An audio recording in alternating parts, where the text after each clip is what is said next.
اللہ الرحمن الرحیم۔ آج کی ویڈیو میں ہم حضرت بلال کی زندگی کے واقعات کے بارے میں کچھ حقائق بتاتے ہیں۔ امیہ ابن خلف مکہ کے سرداروں میں سے ایک اہم سردار تھا، جو کہ کفر اور شرک کا بہت بڑا پیشوا اور مسلمانوں کے حق میں روح زمین کا ایک بہت بڑا شیطان تھا۔ ایک دن اس کو پتہ چلا کہ اس کی کسی غلام نے بتوں کے پوجنے سے انکار کر کے کسی اور کو معبود بنا رکھا ہے۔ اس نے غلام کو فوراً بلا کر یہ پوچھا کہ میں نے سنا ہے کہ تم نے کوئی اور معبود بنا رکھا ہے، سچ سچ بتاؤ کہ تم کس کی عبادت کرتے ہو؟ غلام نے کہا کہ محمد صلی اللہ علیہ وسلم کے خدا کی۔ امیہ غصے سے لال پیلا ہو گیا اور کہنے لگا کہ محمد کے خدا کی پرستش کرنے کا مطلب یہ ہوا کہ تم ہمارے مقدس بتوں کے دشمن بن گئے ہو۔ سیدھی طرح راہ پر آ جاؤ، ورنہ ذلت کے ساتھ مارے جاؤ گے۔ میں ہرگز برداشت نہیں کر سکتا ہوں کہ تم بتوں کی پوجا کرنے والے کے غلام رہ کر محمد کے خدا کی پرستش کرو۔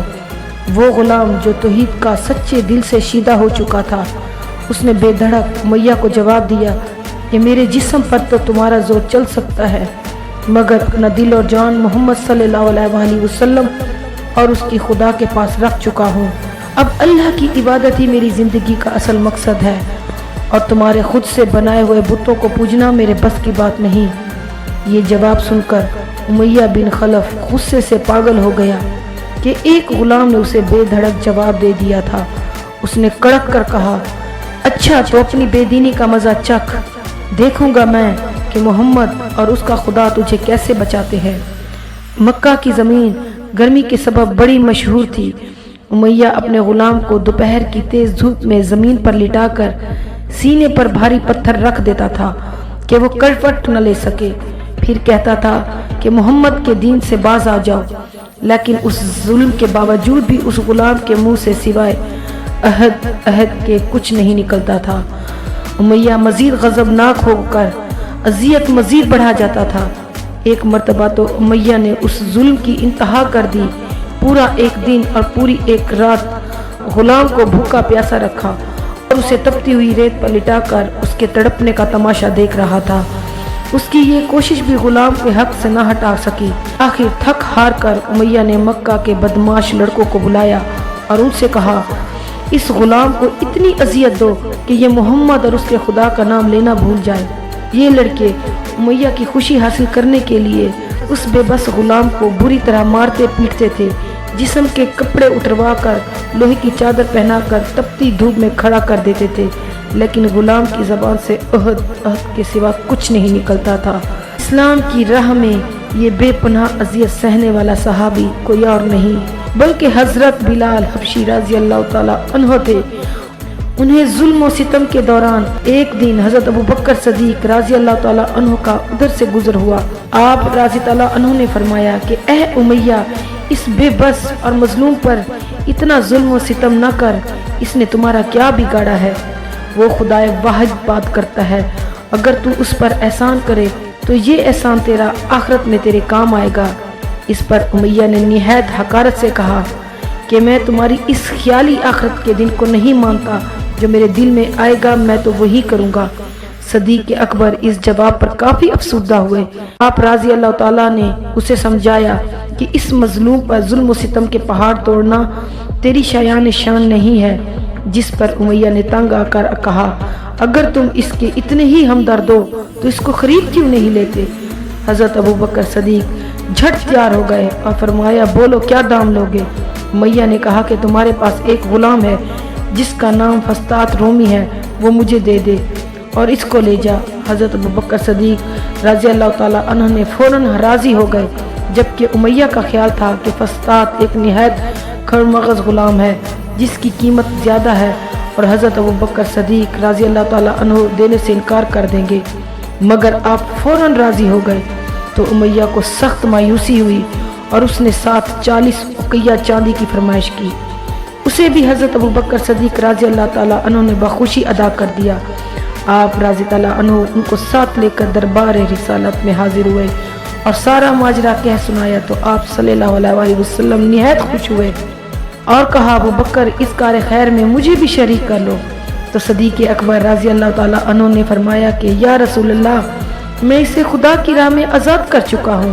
یہ سن کر زبان رسالت سے صدیق اکبر رضی اللہ عنہ کے لیے کلمہ رحمت جاری ہو گیا۔ حضرت بلال رضی اللہ تعالیٰ عنہ نے اس غلامی میں 28 سال گزار دیے، کیونکہ آپ نہایت نیک اور پاکیزہ طبیعت کے تھے۔ لہٰذا جب حضرت صلی اللہ علیہ وسلم کی دعوت توحید دی تو آپ نے فوراً اسے قبول کر لیا، اور یوں آپ سابقون الاولون کی مقدس جماعت میں شامل ہو گئے۔ یہی پانے کے بعد حضرت بلال ہمیشہ آپ صلی اللہ علیہ وسلم کی خدمت میں حاضر رہتے تھے اور دل و جان سے نبی وسلم کی خدمت بجا لاتے۔ آپ صلاۃ و سلام حضرت بلال کو کسی بھی چیز کا حکم دیتے تو وہ اپنی جان بھی لگا دیتے۔ غزوہ بدر سے لے کر غزوہ تبوک تک تمام غزوات میں شامل رہے، لیکن حضرت بلال علیہ السلام کے لیے سب سے بڑی خدمت اور ان کے لیے جو سب سے بڑی سعادت اسلام کا سب سے پہلا مؤذن ہونا تھا۔ ہجرت کے بعد جو مسجد نبوی صلی اللہ علیہ وسلم کی تعمیر ہوئی تو آپ صلی اللہ علیہ وسلم نے آپ کو اذان دینے کا ذمہ دیا۔ آپ کی آواز نہایت ہی دل نشین تھی اور اس میں ایک ایسی تاثیر تھی کہ اذان کی آواز سن کر سب لوگ کام چھوڑ چھاڑ کر مسجد کی طرف دوڑتے۔ 8 ہجری میں جب مکہ فتح ہوا تو مکہ کو بتوں سے پاک کرنے کے بعد آپ صلی اللہ علیہ وسلم نے حضرت بلال سے فرمایا کہ اے بلال، کعبہ کی چھت پر کھڑے ہو کر اذان دو، اور یہ مبارک سلسلہ حضور صلی اللہ علیہ وسلم کی حیات مبارکہ تک اسی محبت اور عقیدت کے ساتھ جاری رہا۔ لیکن 11 ہجری میں جب آپ صلی اللہ علیہ وسلم نے سفر آخرت اختیار کر لیا تو اس عاشق رسول پر غم کا پہاڑ ٹوٹ پڑا اور مدینہ میں رہنا اب آپ کے لیے دشوار ہو گیا۔ آپ کو ہر وقت پیارے نبی صلی اللہ علیہ وسلم کی یاد ستاتی رہتی تھی۔ آپ نے محمد صلی اللہ علیہ وسلم سے سنا ہوا تھا کہ مومن کے لیے سب سے افضل عمل جہاد فی سبیل اللہ ہے۔ لہٰذا جب حضرت بلال رضی اللہ تعالیٰ عنہ نے خلیفہ اول حضرت ابوبکر صدیق کے پاس حاضر ہوئے اور جہاد پر جانے کی اجازت طلب کی، لیکن حضرت ابوبکر صدیق رضی اللہ تعالیٰ عنہ نے آپ کو خدا کا واسطہ دے کر کہا کہ مجھے بڑھاپے میں تنہا نہ چھوڑ کر جاؤ، تو حضرت بلال نے اس شرط پر ابوبکر صدیق رضی اللہ تعالیٰ عنہ کی بات مان لی کہ وہ اب رسول اللہ کے بعد کسی کے لیے اذان نہیں دیں گے۔ حضرت ابوبکر صدیق رضی اللہ تعالیٰ عنہ نے ان کی یہ بات مان لی، لیکن آپ کی خلافت کے بعد خلیفہ دوم حضرت عمر فاروق رضی اللہ تعالیٰ عنہ کے دور میں بھی جب بیت المقدس کی تسخیر کے لیے شام جانا پڑا تو وہاں عیسائیوں سے صلح نامہ طے پانے کے بعد حضرت عمر فاروق رضی اللہ تعالیٰ عنہ نے ایک خطبہ دیا اور حضرت بلال سے درخواست کی کہ آج جب کہ قبلہ اول پر توحید کا پرچم لہرا دیا ہے تو اس باعظمت موقع پر اگر آپ اذان دیں تو ہم آپ کے مشکور رہیں گے۔ حضرت بلال نے جیسے ہی اذان دینی شروع کی تو صحابہ کرام کو عہد نبوی کا دوبارہ دور وہ یاد آ گیا اور ان پر رکعت طاری ہو گئی۔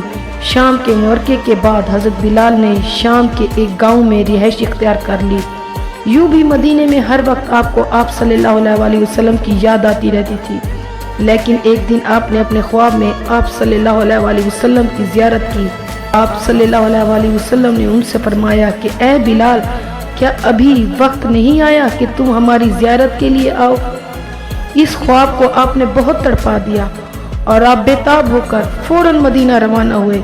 مدینہ پہنچ کر حضرت بلال نے روضہ اقدس پر حاضری دی اور اس درد سے روئے کہ حاضرین بھی اشک بار ہو گئے۔ وہیں حضرت امام حسن رضی اللہ تعالیٰ عنہ اور حضرت امام حسین رضی اللہ تعالیٰ عنہ بھی موجود تھے۔ نانا کے پیارے نواسوں کو آپ نے اپنے ساتھ چمٹایا اور بے تحاشا چومنے لگے۔ حضرت حسن رضی اللہ تعالیٰ عنہ اور حضرت حسین رضی اللہ تعالیٰ عنہ نے آپ سے اذان فجر کی فرمائش کی، بھلا اس میں رد کرنے کی کیا گنجائش تھی؟